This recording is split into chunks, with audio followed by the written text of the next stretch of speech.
Either God has a reason for doing something or he hasn't. That reason can be good or bad. But the thing is that if God has another reason, there is an ulterior thing to God, which is good. So we should turn that to good and not to God.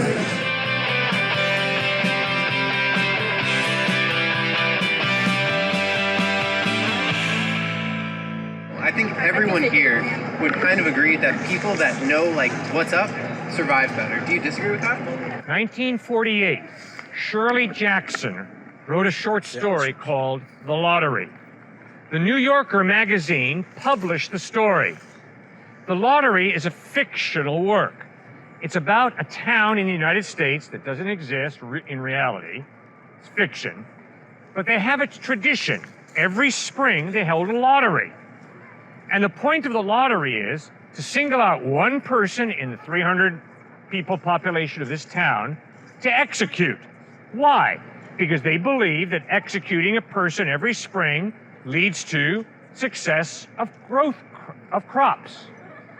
So Shirley Jackson writes this short story, and a family picks the paper with a dot on it. And then there are 5 members in the family. So they are handed 5 pieces of paper, and the mother, the young mother, picks the paper with a dot on it. And the children and the adults pick up stones to stone the woman to death. Now, when Shirley Jackson first published that in the New Yorker, people were outraged. How could you think that something like that is possible to be good? But today, due to cultural relativism, more and more people are saying, well, there's nothing wrong with that. That's your culture. And you go right ahead. Now, Jesus Christ says no. Jesus Christ says that God created all human beings with innate value. And to have a lottery where you choose one person to die in order to help crops produce more is wrong. It's evil. So, what do you think? Is morality relative? Do I just create my own right and wrong? Does Shirley Jackson just create her own right and wrong? So I believe in God. Good. Right? Yeah. I think that it's provable based on all of the factors that exist in the world around us, right? Yeah. I think it's reasonable to believe in an external force that created everything. That's very reasonable. Good. It's not for sure. It's not 100% because everything could just line up that there is God and there's just not, right? It could just be all randomness that, maybe came in one way, right? Maybe. But it's most likely God. In my Good. opinion, right? The evidence points to The God. evidence points to God. Some type of God. Right. And so if there is a God, Yes. ultimately there's a will, right? Good. And if there's a will, then there's ultimately a right and wrong. Good. So if you're following that, then it doesn't matter anything else. Great. That's pretty much it, right? Like, Jesus Christ claimed that he bled and died on a cross to pay the penalty that I deserve for my abuse of my will. So the question is, am I willing to turn to Christ for forgiveness and receive that forgiveness, his grace? Or am I going to rationalize my wrong or blame somebody else? as long as you understand that what you did is wrong fundamentally, you can forgive yourself. Okay, how has God revealed to you what is fundamentally wrong? Well, God hasn't revealed anything to me about what's right and wrong. God is mysterious, all these types of things. Okay. I figured it out through human means. Okay. Okay, what happens if I'm not as smart as you? So I don't understand what right and wrong is. You're an ignorant person, right? Sure, it's great to follow like a strong moral code like religion, right? It's great. That's an easy way to get it done. That's not the only way to get it done. That's not the only way to get it done. No, I know it's not the only way. So then I'm just why- trying to find out how you do it. I could do it by, I listen to smart people around me that I think are good people. Okay. I Good. learn. I do my best, right? So you use your reason. Yeah. Now, is it more reasonable to think that your reason comes from a rational being, or is it more reasonable to believe that your reason comes from matter? I think both are reasonable. I think both. You think it's reasonable to think that human rational power comes from inanimate matter? Correct. Yeah. Carbons, everything put together is basically what makes you reason a certain way. Yeah. Okay, I disagree. ridiculous. You're mischaracterizing the argument. Oh, no, I'm not mischaracterizing the argument. No, it's false. Like, seriously. You get nervous because you're beginning to realize, this Christianity is making a little bit too much sense for me. Come on, bro. Listen to me for 1 second, all No, right? he interrupted, okay? I'll listen to you all day long. So but he interrupted. Yeah, no worries. No worries. Okay, no worries. so go ahead. You got the floor. So God created matter, correct? Yes, God created matter. So why is God not creating matter that creates humans, that creates their reasoning? Because matter cannot create. Either we come from matter or we come from mind. And in light of the fact that we have minds, and in light of the fact that we have the ability to love, I think it's real clear that there's more to reality than just matter. There's got to be some type of personal being who creates us. You're putting it as matter versus being, whereas matter and being to me are the same thing. All right. So I don't know. Well, what do you think about Jesus Christ? He's a great guy. He's chill. He's chill. Okay, but he said if you and I believe in him, we go to heaven, and if we reject him, we go to hell. Is that a chill guy? I would say that he's wrong about that. He's wrong about that. Okay. So how do you determine when Christ is right and when Christ is wrong? I think that you come up with it yourself. You don't just blindly Come up with it yourself. Okay. Now, speaking for myself, in spite of the fact that I went to Davidson College, I am blinded by my arrogance and my rebellion against God, according to Christ. And I need God's intervention, otherwise I'm going to make a lot of mistakes. And guess what? My experience backs that up. I've tried to do good, and instead of doing the good that I wanted to do, I did the opposite. I am one confused person. And guess what? Part of the reason I feel so comfortable at expressing that is because you're no different from me. Exactly. As Solzhenitsyn points out, the line separating good from evil runs through every human heart. You have to recognize that every decision is, two sides of the same coin kind of thing, What does that mean? Like, the way you live your life, right? Yeah. I'm walking around, I'm going to school. Right. I could be using that to get smarter, to get an advantage in the world, right? Whatever. Right. I can use that for good or evil. I can do a lot lot of good. Yes. I can help people. Yes. Or I can take advantage of people. I can, Yes. all these types of things, right? I can do whatever I want, basically, Yes. right? Yeah. So it's like when you have that type of power and ability, Yeah. you have to recognize that you have a choice. You have it's not a morality-less thing. There's nothing that is absent of morality. You have to be focused on morality and ethics when it comes down to anything you pursue. Good. Very good. But what do you think about Jesus rising from the dead? Doesn't that point to his credibility? Doesn't that point to the trustworthiness of That's a little bit Christ? silly to me. That's a little bit silly. Okay, why is it silly that Christ rose from the dead? So I can see it being a metaphor. Because Why is it silly? I think he. Okay, well, so to me, I rely on what makes sense in terms of what have I experienced in my life, what could be possible, right? Have you ever experienced God? I've never seen someone rise from the dead. Have you ever seen God? I've never seen anyone rise from the dead. Have you ever seen God? I've never seen God either. I've never seen God either. Then why do you and I believe God exists? Because it's reasonable. It's reasonable. Why is it reasonable? It's reasonable based on the world around us. Based on, what about the world around us? Based on the matter, it's based on the people, it's based on all the relationships between everything in the world. It makes sense that there's a God. I believe in God because the existence of meaning and purpose in life necessitates God. Yeah, you're doing the classic, what's it called argument? The, who's the philosopher? No, think with me. Don't just stereotype me as a classical philosopher. I'm saying... Come on, think with me. If you and I agree God exists, some type of God exists, who is God? What is God like? I would say, so you talk about omniscience, you talk about omnipotence, right? Yeah. Those are the characteristics of a God, right? Of God. Okay. So when you have those characteristics, what would you look like? What would you be, right? You would probably be extremely arrogant. Extremely arrogant. Yes. Because nothing can stop you. Yes. Right. So that arrogance would lead you to do some things that maybe aren't the best things to do. Good. So God doesn't follow morality. God creates morality. You're brilliant. I'll tell you why.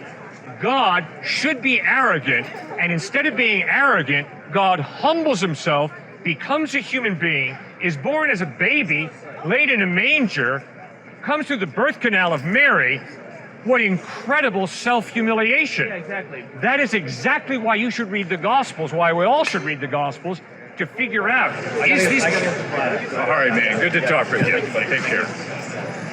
Either God has a reason for doing something, or he hasn't. That reason can be good or bad, but the thing is that if God has another reason, there is an ulterior thing to God, which is good. So we should turn that to good and not to God. All right, so according to a biblical worldview, according to a worldview that Jesus posited, God is eternal. God's character throughout eternity has been good. That is why God is not judged by goodness. Instead, goodness is part of God's character, who God has been throughout eternity. Does that make any sense? No, you're saying that good cannot be outside of God because you're defining God as good. But that's your definition. The thing is that I can say, for example, if God right now, what you're actually saying is that whatever God decides is what is good. That argument was made by philosopher Leibniz, who said that we live in the best of any system worlds, because if God is omnipotent and omnibenevolent, right, then everything that happens must be for the best. And for example, my grandma having cancer, if that happens, it's because in the future something better is going to happen. That's not what Jesus taught, but maybe your grandma taught you that, but that's not what Jesus taught. Okay, so if God is omnipotent and omnibenevolent, yeah, how is it that evil exists in the world? Very simple. God is all-powerful. God chose to limit his power by creating us with a free will. Love, in order to be real, must be free. If it ain't free, if it's paid for, if it's manipulated, it's not love. No, the thing is that either God has a reason for choosing to make us free, or he hasn't. Yeah, love. Okay, love. Okay, so love is the outer reason.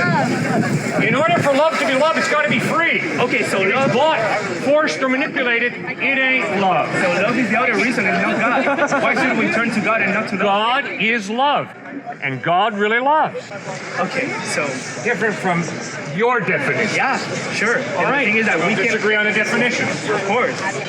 I insist love is a free choice to work for the well-being of somebody else. You don't have to do it. You're not being coerced. You're not being manipulated. Instead, you freely choose to forgive someone who's hurt you, to give, to sacrifice for the well-being of someone else. And that's exactly what Christ revealed most clearly by sacrificing his life on a cross in order to forgive. Forgiveness is free, and I have to freely accept that forgiveness in order to be reconciled to God. That's what Jesus claimed. The issue of suffering, you gave the example of cancer. I think I talked to you about this briefly yesterday, and you gave the answer free will, which even if I agree with that explanation, right, you don't choose to get cancer. There are certain diseases, natural disasters, stuff like that don't seem to be a product of free will. So how do you explain that? The Bible insists God is good. He created us with a free will. We rebelled against him, and unfairness and injustice filled the gap. So in order to have a philosophy or a religion that's worthy of your belief, you had better be able to think through good and evil, the randomness of evil. Is it really wrong or is it not really wrong? And Jesus Christ says, life is a gift from God, but it has been totally perverted by sin, by human rebellion against God. And that is why this earth is cursed. It's unfair because we've told God to remove his act elsewhere. He honored our request. He took a step back from planet Earth, and chaos erupted. So you're right. There's a lot of good in this life, and there's a lot of trash coming right down the pike, and it's going to hit you and me right in the face. We basically told God to back off, and that allowed for natural disasters to come in. When I tell God to get out of my life, there are consequences. Chaos. This happens to people who are religiously devout, who ostensibly have not told God to get out of their life in the way someone else might have, right? That's the main point of the book of Job. Job was a very righteous guy. Life was unfair to Job. Job got run over. Whether or not you tell God to get in or out of your life has no bearing on whether or not you're going to experience, cancer or natural disaster. There are incredible consequences to racism, to hatred, to sexism, to date rape. to families being split open by divorce, incredible consequences that go down through the generations. And so that's exactly what the Bible teaches. If you think that all that you do is just between you and one other person, you are really out to lunch. So I gotta get going to class, but I guess one last clarifying question then. So are you saying that like the evil or natural disasters or impersonal afflictions that we see today that may even affect people who believe in the Word of God and Jesus are the result of everybody else who chooses not to believe? I'm saying we are born into a world that has been cursed because human beings flipped God off, told God to get lost. Okay. Unfairness and chaos entered the gap. Then you are okay. I guess you are placing the blame there, and we might just disagree on that. But I gotta get going. I appreciate the Good to see you again. Take care. That is the single greatest contradiction of religion. Okay, is that you're absolving yourself of responsibility, but at the same time you're acknowledging your own, like you're forgiving yourself, right? That or seeking forgiveness. That's the greatest contradiction in the world. Okay, when you say, "Oh, it doesn't matter that I did wrong. I'm okay. I learned from it. I'm great. I'm better." And you're also saying, "I did something terrible." That is a contradiction fundamentally. And that is the greatest truth, okay? Nothing else. That is what builds all of religion, is I have to be better, but I can't be bogged down by what I just did, right? And I see way more healing when you understand the God of the universe, shown through Jesus Christ, who offered us complete forgiveness, who became a human being and got down in our mess and was the greatest counselor we get in Isaiah. He empathized, and you need a human being to empathize with you. It can't just be a philosophical principle in order to really find healing, do you not? It's connection. Yeah, that's what it is, fundamentally. You have to make sense of that to be happy. I can agree with that. And religion is a very easy way to make sense of that. I'm not for religion. It's the easy way. I am against religion. Religion is an easy I way. am not out here talking about religion. Okay. I could care less. See, that's the problem on this campus. Truth is connected to beauty. Here, what is the most beautiful religion? That is truth. What can I gain from religion? It's like Brad Pitt talked about. Become religious if it helps you. I am not talking about that. I am not selling a type of mental health therapeutic approach by giving you religion. I want to talk about, certainly there's beauties within it, but just because it's beautiful doesn't make it true. Don't come to the Christian faith just because it works or it's beautiful. Come to it because it's either intellectually credible or not. How do you Verify or falsify. How do you deal with the unverifiability of like the majority of the claims made by Christianity? Or at least that's faith, right? Very simple. No, it's not just faith. 1 Corinthians 15, he says, if Jesus Christ is not risen from the dead, my faith is in the toilet. But if Christ has risen from the dead, faith in him is good faith. The legitimacy of faith is not determined by its sincerity. It's determined by the reliability of the object that you're putting your faith in. And so the New Testament's whole argument is Jesus Christ is reliable. That is why putting your faith in him is a wise decision. We have knowledge about, from these manuscripts, most of them written like 200 to 300 years. The ones that we still have, there's fragments from like 97, I think, of I forget which of the Gospels, but it's a testament from there. Gospel of John, chapter 18, John Rylands Museum, Manchester, England. Yeah. Yeah, how about that? I'm very impressed by that. That was a nice one. I like that. Yeah, but we're not just being asked to put our faith in this person or the things this person said. You're asking, well, not you, but like Christianity asks people to put their faith in the idea that they were capable of doing these supernatural things without ever having witnessed it for ourselves, or like having, I don't know, because everyone makes these supernatural claims, right? Like there's supernatural claims in Hinduism and Buddhism and Judaism. What makes these supernatural claims superior to the other supernatural claims? It all comes down to the trustworthiness of Jesus Christ. So then the question is Jesus trustworthy or is he not? And I would argue the historical evidence of the way he treated people, the content of his ethical teaching. You read the Sermon on the Mount and you are confronted by ethical genius. Thirdly, the way he died, offering forgiveness to his enemies. Father, forgive them, for they know not what they do. in spite of the fact that they nailed him to a wooden crossbeam. But fourthly, and most importantly, 3 days after he dies, he rises from the dead, and over a period of 40 days, he appears to over 500 people who see him. Different times, different places, not a mass hallucination. Different times, different places, over 500 people see Christ risen from the dead. These eyewitnesses, did any of them write their own texts, or are they all just attested as having existed from other compiled texts in the New Testament? Which it's really difficult to argue that they're not compiled. There's at least, is it 2 Gospels that are clearly just kind of yoinked right out of is it Luke and Matthew, or taken out of Mark? I forget. It all gets mixed. Mark was probably the first gospel. You're right. Right. And then they compile it from different sources. So these we're hearing these things. Source. Right. We're hearing these things, filtered through this centuries-long game of telephone, which has become even more complex as it's been taken by political powers over time, who have made sorts of concerted revisions to these texts. You've been reading Dan Brown too much, buddy. It's false. That is not how we have the New Testament. Matthew, Mark, and John were eyewitnesses. So was Peter. And they wrote an eyewitness account of Jesus of Nazareth.